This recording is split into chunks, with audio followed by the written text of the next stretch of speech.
বাংলাদেশ স্বাধীন করো। আপনারা জোরে চলা করেন, আমার দেশ তোমার দেশ, আমার দেশ তোমার দেশ, বাংলাদেশ স্বাধীন করো, স্বাধীন করো, বাংলাদেশ স্বাধীন করো।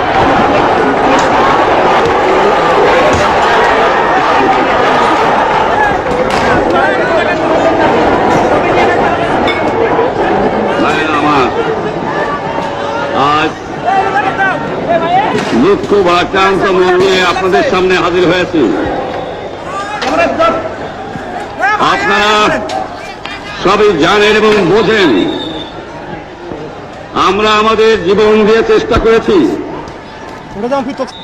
কিন্তু দুঃখের বিষয় আজ ঢাকা, চট্টগ্রাম, খুলনা, রাজশাহী, রংপুরে আমার ভাইয়ের রক্তে রাজপথ রঞ্জিত হয়েছে। আজ বাংলার মানুষ মুক্তি চায়, বাংলার মানুষ বাঁচতে চায়, বাংলার মানুষ তারা আজ তার অধিকার চায়। কিন্তু দুঃখের বিষয়, আজ দুঃখের সঙ্গে বলতে হয় 23 বছরের করুণ ইতিহাস, বাংলার অত্যাচারের, বাংলার মানুষের রক্তের ইতিহাস, 23 বছরের ইতিহাস, মুমূর্ষ নরনারীর আত্মনাদের ইতিহাস, বাংলার ইতিহাস, এদেশের মানুষের রক্ত দিয়ে রাজপথ অঙ্কিত করার ইতিহাস। 1952 সালে রক্ত দিয়েছি, 1954 সালে নির্বাচনে জয়লাভ করেও আমরা গদিতে বসতে পারি নাই। 1958 সালে আইয়ুব খান মার্শাল ল জারি করে 10 বছর পর্যন্ত আমাদের গোলাম করে রেখেছে। 1967 সালে 6 দফার আন্দোলনে 7ই জুনে আমার ছেলেদের গুলি করে হত্যা করা হয়েছে। 1969 আন্দোলনে আইয়ুব খানের পতন হওয়ার পরে যখন ইয়াহিয়া খান সাহেব সরকার নিলেন, তিনি বললেন দেশে শাসনতন্ত্র দেবেন, গণতন্ত্র দেবেন, আমরা মেনে নিলাম। তারপরে অনেক ইতিহাস হয়ে গেল, নির্বাচন হলো। আপনারা জানেন দোষ কি আমাদের? আজকে তিনি ইয়াহিয়া খান সাহেবের সঙ্গে দেখা করেছি, আপনারা জানেন, আলাপ আলোচনা করেছি। আমি শুধু বাংলার পাকিস্তানের মেজরিটি পার্টির নেতা হিসাবে তাকে অনুরোধ করলাম 15 ফেব্রুয়ারি তারিখে আপনি জাতীয় পরিষদে অধিবেশন দেন। তিনি আমার কথা রাখলেন না, তিনি রাখলেন ভুট্টো সাহেবের কথা। তিনি বললেন প্রথম সপ্তাহে মাসে হবে, তিনি মানে নিলেন। আমরা বললাম ঠিক আছে, আমরা অ্যাসেম্বলিতে বলবো, আমরা আলোচনা করব। আমি বললাম বক্তৃতার মধ্যে অ্যাসেম্বলির মধ্যে আলোচনা করব।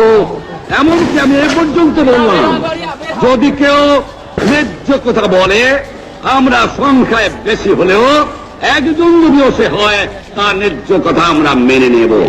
আসুন বসি, আমরা আলাপ করে শাসনতন্ত্র তৈরি করি।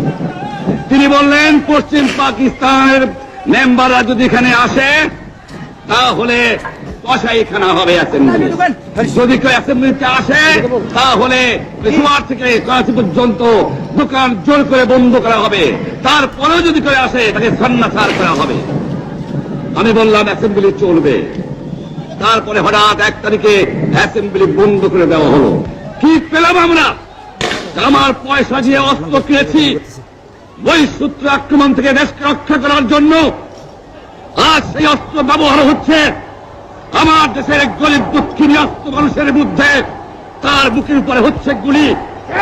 আমরা পাকিস্তানের সংখ্যাগুরু, আমরা বাঙালিরা যখনই ক্ষমতায় যাওয়ার চেষ্টা করেছি, যখনই এদেশের মালিক হওয়ার চেষ্টা করেছি, তখনই তারা আমাদের উপরে ঝাঁপিয়ে পড়েছেন। তারা আমাদের ভাই। আমি বলেছি তাদের কাছে এই কথা যে আপনারা কেন আপনার ভাইয়ের বুকে গুলি মারবেন? আপনাদের রাখা হয়েছে যদি বহিঃশত্রু আক্রমণ করে তার থেকে দেশকে রক্ষা করার জন্য।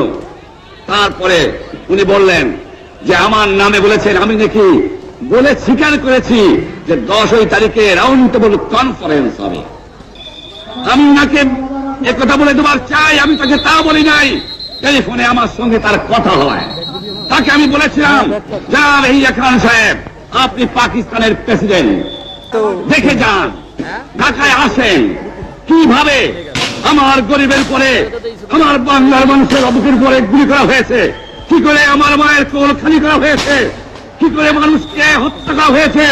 আপনি আসুন, দেখুন, বিচার করুন, তারপরে আপনি ঠিক করুন। আমি এই কথা বলেছিলাম। হঠাৎ আমার সঙ্গে পরামর্শ না করে, আমাদের সঙ্গে আলোচনা না করে, 5 ঘন্টা গোপনে বৈঠক করে যে বক্তৃতা তিনি করেছেন এবং যে বক্তৃতা করে অ্যাসেম্বলি করেছেন, সমস্ত দোষ তিনি আমার উপরে দিয়েছেন, বাংলার মানুষের উপরে দিয়েছেন। আমি পরিষ্কার মিটিয়ে বলেছি, এবারের সংগ্রাম আমার মুক্তির সংগ্রাম, এবারের সংগ্রাম স্বাধীনতার সংগ্রাম। আমার 25 তারিখে অ্যাসেম্বলি কল করেছে, রক্তের দাগ শুকায় নাই। আমি 10 তারিখে বলে দিয়েছি যে ওই শহীদের রক্তের উপর যে পড়া দিয়ে আরটিসিতে মুজিবুর রহমান যোগদান করতে পারে না। অ্যাসেম্বলি কল করেছেন, আমার দাবি মানতে হবে। প্রথম, সামরিক আইন মার্শাল ল উদ্ধ করতে হবে, সমস্ত সামরিক বাহিনীর লোকদের ব্যারাকে ফেরত দিতে হবে, যেভাবে হত্যা করা হয়েছে তার তদন্ত করতে হবে, আর জনগণের প্রতিনিধির কাছে ক্ষমতা হস্তান্তর করতে হবে। তারপরে বিবেচনা করে দেখব আমরা অ্যাসেম্বলিতে বসতে পারবো কি পারবো না। এর পূর্বে অ্যাসেম্বলিতে বসার, আমরা অ্যাসেম্বলিতে বসতে আমরা পারি না। জনগণ সে অধিকার আমাকে দেয় নাই। মায়েরা আমার, তোমরা আমার উপর বিশ্বাস আছে? আমি প্রধানমন্ত্রিত্ব চাই না, আমরা দেশের মানুষের অধিকার চাই। আর যদি একটা গুলি চলে, আর যদি আমার লোকের উপর হত্যা করা হয়, তোমাদের উপর কাছে আমার অনুরোধ হইল, প্রত্যেক ঘরে ঘরে দুর্গ গড়ে তোলো। তোমাদের যা কিছু আছে তাই নিয়ে শত্রুর মোকাবেলা করতে হবে, এবং জীবনের তরে রাস্তাঘাট যা যা আছে সবকিছু আমি যদি হুকুম দিতে নাও পারি, তোমরা বন্ধ করে দেবে।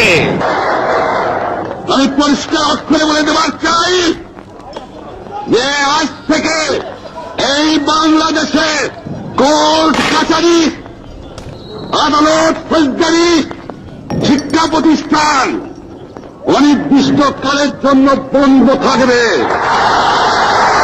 গরিবের যাতে কষ্ট না হয়, যাতে আমার মানুষ কষ্ট না করে, সেই জন্য সমস্ত অন্যান্য জিনিসগুলো আছে সেগুলোর হরতাল কাল থেকে চলবে না। রিক্সা গাড়ি চলবে, রেল চলবে, রং চলবে, শুধু সেক্রেটারিয়েট, সুপ্রিম কোর্ট, হাইকোর্ট